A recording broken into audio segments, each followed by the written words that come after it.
promise Mr. William Ruto made to the people of Kenya, and he has delivered 100%.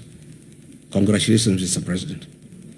Mr. Ruto, you promised to permanently retire the late Prime Minister, Right Honorable Raila Odinga, in Bondo and finish ODM. You have succeeded in both. Odinga is permanently retired in Bondo and ODM is no more. There are many prominent deaths that have occurred in Kenya and they have not been resolved. Kenyans want to know what happened to Raila Odinga. Why were the medical doctors of the late Prime Minister denied access to him at the last hours? Why did he have doctors from Nairobi West Hospital, a hospital closely associated with William Ruto, than his own doctors? Why were the instructions of Raila's doctor ignored that Raila should travel? Raila Odinga was a respecter of Luo traditions and custom. How could a person known respecter of Luo traditions and customs indicate that he should be buried in 72 hours against all known Luo traditions and customs? Was William Ruto anywhere an executor of Raila Odinga's will? Why was there no postmortem done on the body of Raila Odinga? Why was he forced to go to India through a private jet?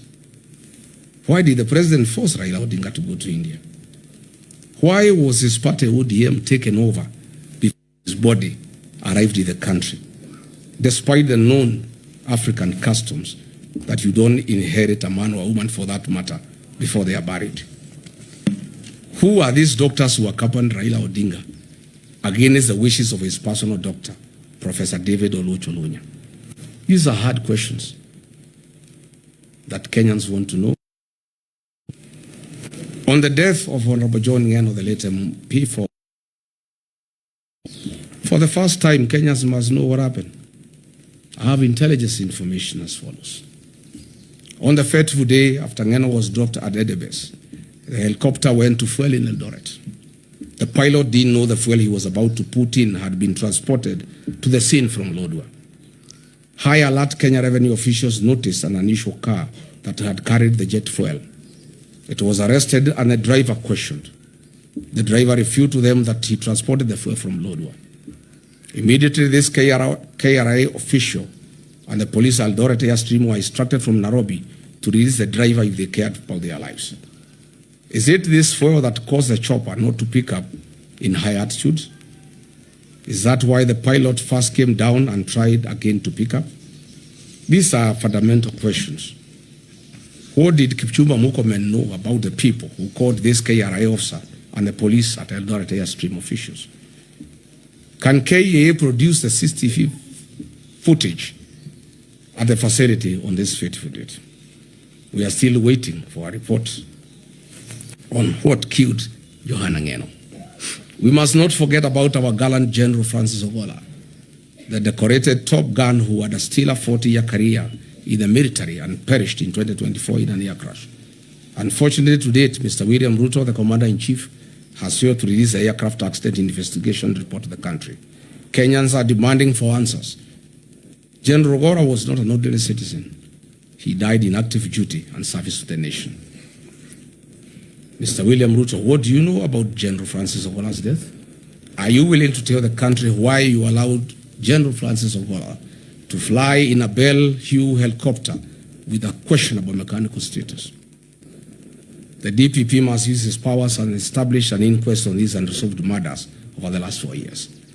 The people of Kenya have told me to demand on their behalf a public inquest on the death of Raila Odinga and all the high-profile questionable deaths in Kenya that have occurred in the last 4 years of William Ruto's presidency. I therefore call for a public inquest and proper scrutiny of the same.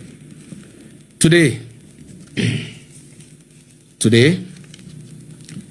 after examining major commitment against this evidence, after examining every major commitment against this evidence, the verdict is unmistakable. The plan has failed. It is hollow and deceptive. In conclusion, when the plan failed,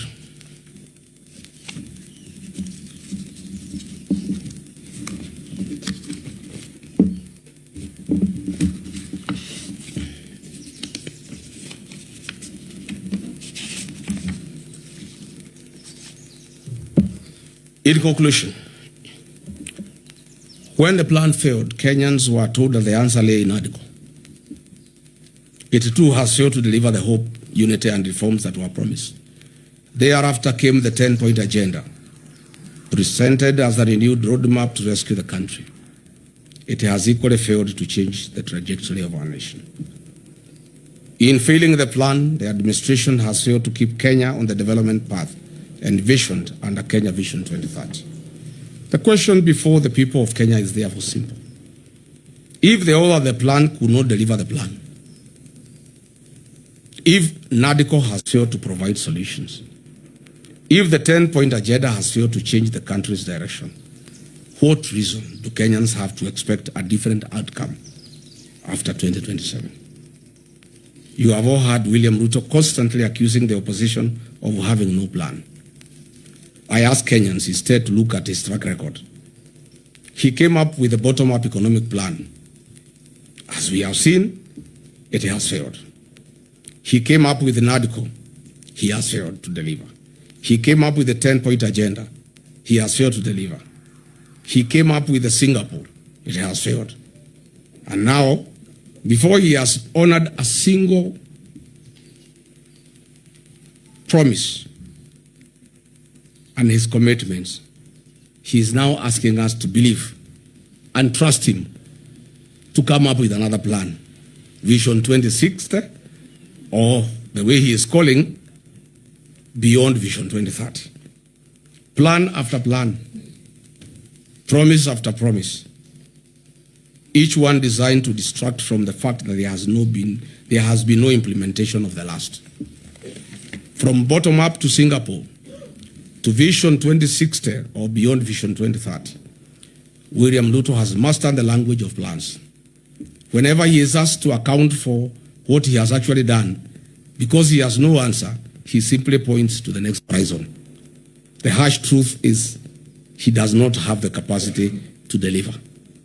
You cannot fail today and ask us to trust you tomorrow for some distant, far future engagement.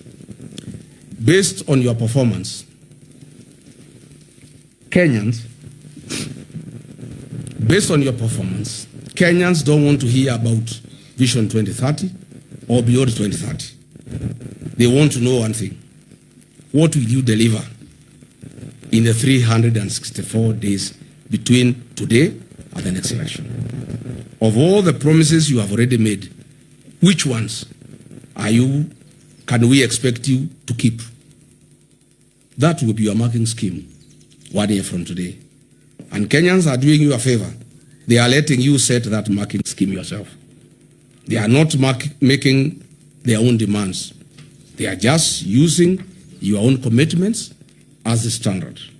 So when the day comes, you should have nothing to complain about. Leadership is judged by results, not by promises. Governments earn another term through performance, not through visions and persuasion.